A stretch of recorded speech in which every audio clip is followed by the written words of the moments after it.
Hello everyone, you're welcome on my YouTube channel. दोस्तों, आप सभी कैसे हो? मैं उम्मीद करता हूं कि आप सब अच्छे होंगे और स्वस्थ होंगे और डेली की पढ़ाई है वो भी पूरी कर रहे होंगे।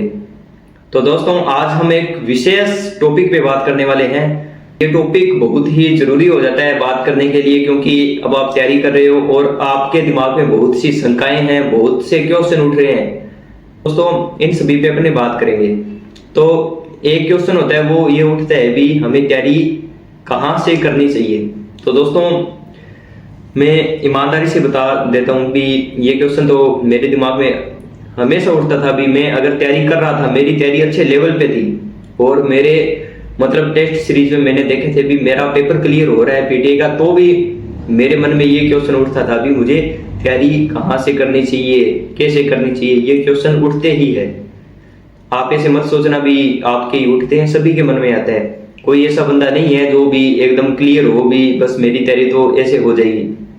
तो आपको इन क्वेश्चनों का सामना करना पड़ेगा। तो दोस्तों, अपने बात करते हैं भी किस तरीके से आपको इनको मैनेज करना है। तो मान लेते हैं भी आपने तैयारी की शुरुआत कर दी है और आप तैयारी कर रहे हो और फिर आपके दिमाग में आता है भी क्या मैं इस तरीके से तैयारी कर रहा हूँ, क्या मेरा सिलेक्शन हो जाएगा।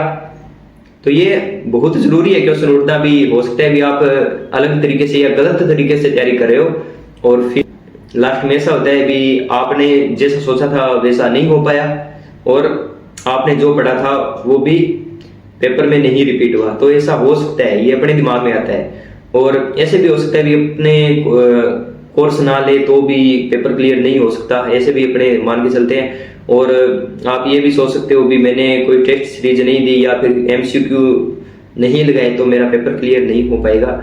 ये चीज आपके मन में आती है। तो इन सभी का समाधान क्या है? अपने पढ़ने बैठते हैं और ये चीजें आने लग जाती है तो पढ़ना नेक्स्ट टू इम्पॉसिबल हो जाता है ना। प्रॉब्लम के साथ पढ़ना मुश्किल हो जाता है। आप नहीं पढ़ सकते इनके साथ, आपका मन है वो भटकेगा। आपकी कोई भी समस्या नहीं है पर ये समस्या आएगी।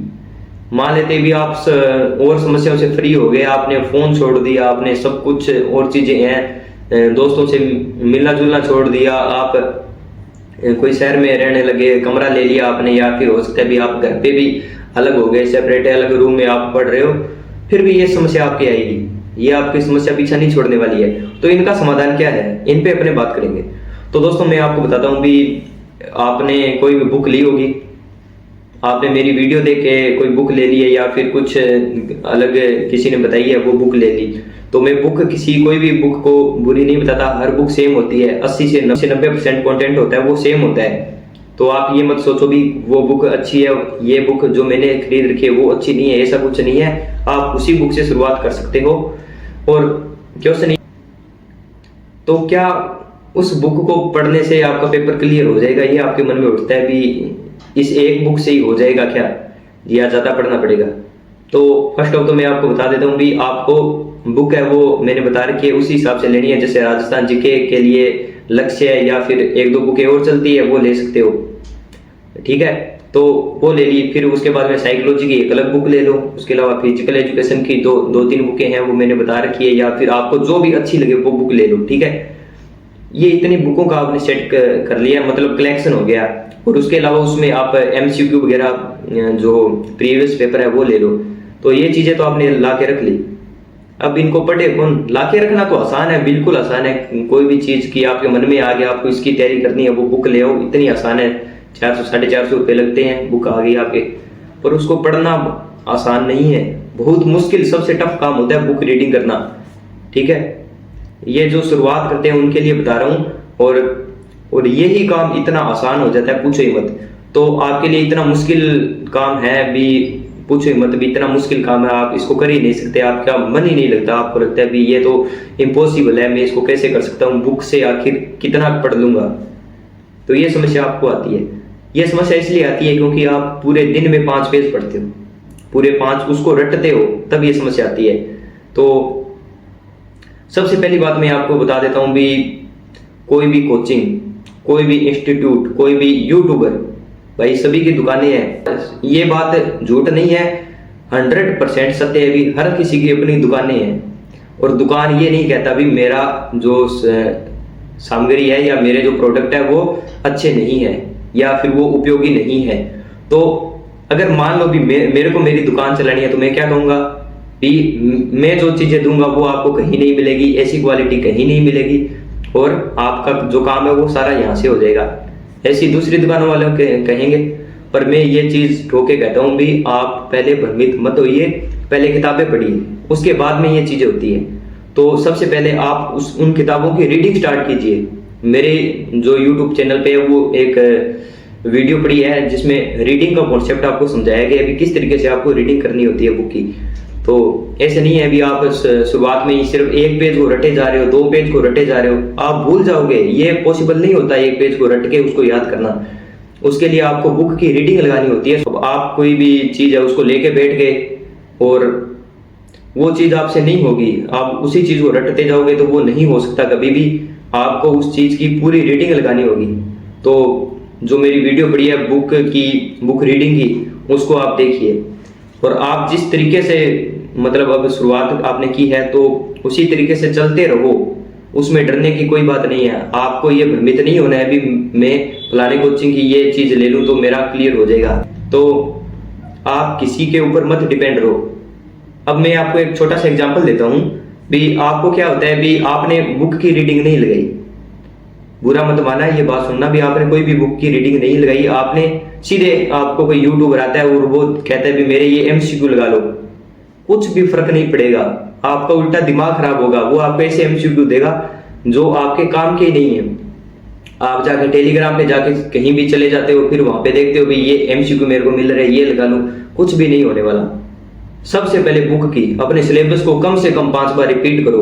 ये चीज अगर नहीं करते तो आपका पेपर क्लियर नहीं हो सकता, सीधी बात है। अगर बुकों की आपकी रीडिंग नहीं है तो आपका पेपर क्लियर नहीं होगा।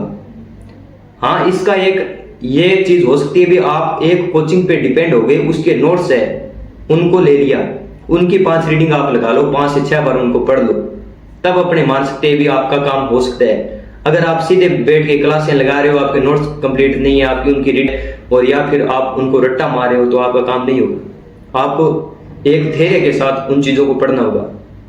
अब एक बुक की रीडिंग लगाते हैं तो उसमें टाइम लगता है, कम से कम अगर ईमानदारी से आप करते हो तो 1-1.5 महीने में एक बुक की एक रीडिंग कंप्लीट होती है और ऐसे ही उसकी 4-5 रीडिंग आपको कंप्लीट करनी होती है।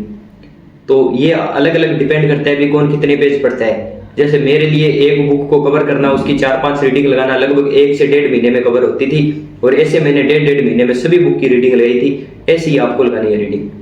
तो आप ऐसे मत सोचो भी मेरा जो है वो सारा काम 2 महीने में हो जाएगा, 3 महीने में। आपको टाइम लग सकता है। ये पूरा एक चक्कर होता है, साइकिल होता है, इसको कम से कम 7-8 महीने लगते हैं पूरे सिलेबस को 4-5 बार रीडिंग लगाने में।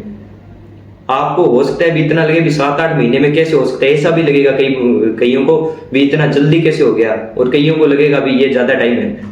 तो आपको मैं बता देता हूँ भी आप बुक रीडिंग जो कॉन्सेप्ट है उसमें क्या है, सबसे पहले फर्स्ट रीडिंग होती है, उसमें कुछ समझा नहीं जाता और खुद को ये फोर्स नहीं किया जाता भी मुझे याद करना है।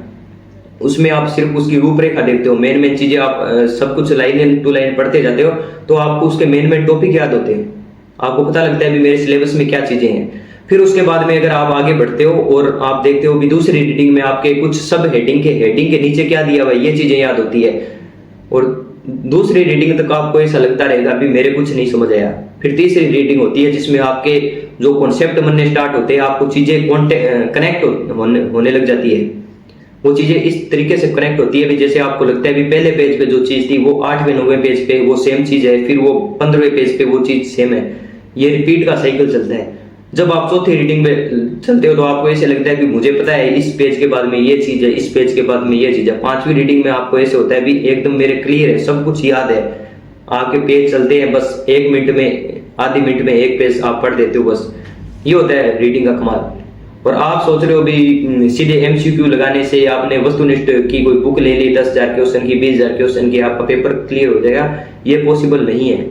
तो इस सच्चाई को समझो, सभी की अपनी अपनी दुकानें हैं। अब मान लो भी मैं सीधे एमसीक्यू डालने लग जाऊं तो ये आपके साथ क्या है, धोखा है। सीधे एमसीक्यू मैं आपको दे रहा हूँ। हाँ, अगर ऐसे है भी मैं आपको एक क्लास देता हूँ फिर उसके बाद में एमसीक्यू देता हूँ तो ये सही है, पर सीधे एमसीक्यू से कुछ फायदा नहीं होने वाला। पहले अपने सिलेबस की रीडिंग आपको लगानी है, इस चीज को समझ के चलना है। तो यही बात मैं आज आपसे करने आया था, क्योंकि ये सबसे इम्पोर्टेंट बात थी। और मेरे मन में 2-3 दिन हो गए, मैं अभी क्या मेरे एमए के पेपर भी है, मेरी भी पढ़ाई चल रही है और काफ़ी बिजी था, फिर भी मेरे मन दिमाग में ये क्वेश्चन चल रहा था भी ये चीज़ मैंने आपको आके बतानी है। और एक बात मैं आपको बता देता हूँ भी, आपको इस तरीके से चलना है। और मेरा कोई इसमें ये नहीं है भी मैं YouTube से इतने पैसे कमा लूँ, ये हो जाएगा वो हो जाएगा, मुझे इससे कोई फर्क नहीं पड़ता। मुझे मेरे आगे की खुद की पढ़ाई करनी है, बहुत से काम अभी मुझे करने बाकी है। तो मैं बस आपका जो फायदे की चीज़ होती है वो मैं आपको बताता रहूँगा। तो इसी के साथ मिलते हैं अगली वीडियो में, तब तक के लिए जय हिंद जय भारत।